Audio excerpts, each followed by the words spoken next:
The guards, too, even armed as they are, for he is a man of intimidating proportions. When he passes by the other cons, hardened, violent men in their own right, they quickly look away. His name is Rufus Harms, and his reputation at Fort Jackson Military Prison is that of a destroyer. He will crush you if you come at him. He never takes the first step, but he will the last. 25 years of incarceration have taken considerable toll on the man. Like the age rings of a tree, the ruts of scars on Harms's skin, the poorly healed fractures of bone on his skeleton are a chronicle of his time here. However, far worse damage lies within the soft tissue of his brain, within the centers of his humanity. Memory, thought, love, hate, fear, all tainted, all turned against him. But mostly memory, a humbling tumor of iron against the tip of his spine. There is substantial strength left in the massive frame, though. It is evident in the long, knotty arms, the density of Harms's shoulders. Even the wide girth of his middle carries the promise of exceptional power.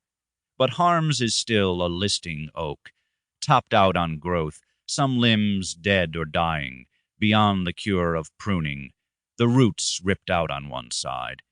He is a living oxymoron, a gentleman, respectful of others, faithful to his God, irreversibly cast in the image of a heartless killer. Because of this, the guards and the other prisoners leave him be, and he is content with that. Until this day, what his brother has brought him: a package of gold, a surge of hope, a way out of this place. Another burst of light shows his eyes brimming with deep red, as though bloodied, until one sees the tears that stain his dark, heavy face. As the light recedes, he smooths out the piece of paper, taking care not to make any sound, as invitation to the guards to come sniffing. Lights have been extinguished for several hours now, and he is unable to reverse that. As it has been for a quarter-century, his darkness will end only with the dawn. The absence of light matters little, though. Harms has already read the letter, absorbed every word. Each syllable cuts him like the quick bite of a shiv. The insignia of the United States Army appears bold at the top of the paper. He knows the symbol well. The Army has been his employer, his warden, for almost 30 years. The Army was requesting information from Rufus Harms, a failed and forgotten private from the era of Vietnam. Detailed information Harms had no way of giving. His finger navigating true even without light, Harms touched the place in the letter that had first aroused fragments of memory, drifting within him all these years.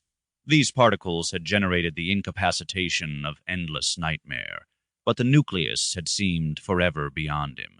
Upon first reading the letter, Harms had dipped his head low to the paper, as though trying to reveal to himself the hidden meanings in the typewritten squiggles, to solve the greatest mystery of his mortal life.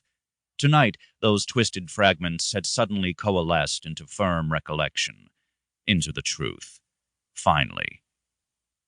Until he read the letter from the Army, Harms had only two distinct memories of that night 25 years ago: the little girl and the rain. It had been a punishing storm, much like tonight. The girl's features were delicate, the nose only a bud of cartilage, the face as yet unlined by sun, age, or worry. Her staring eyes blue and innocent, the ambitions of a long life ahead still forming within their simple depths. Her skin was the white of sugar, and unblemished except for the red marks crushed upon a neck as fragile as a flower stem. The marks had been caused by the hands of Private Rufus Harms, the same hands that now clutched the letter as his mind careened dangerously close to that image once more. Whenever he thought of the dead girl, he wept. Had to. Couldn't help it. But he did so silently, with good reason.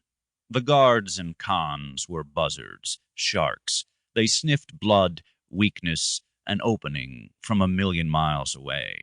They saw it in the twitch of your eyes, the widened pores of your skin, even in the stink of your sweat.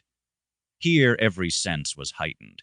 Here strong, fast, tough, nimble equaled life. Or not. He was kneeling.